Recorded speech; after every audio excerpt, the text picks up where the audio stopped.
Aşkın ile meydana geldim ya Resulallah. Derdin ile devrana girdim ya Resulallah.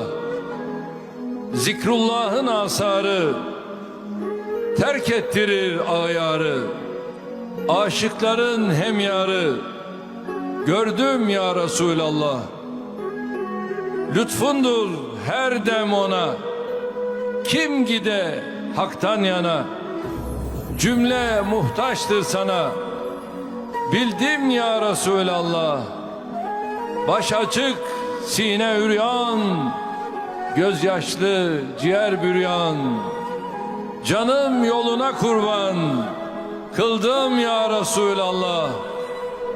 Zatına doğru özüm, açılmıştır can gözüm.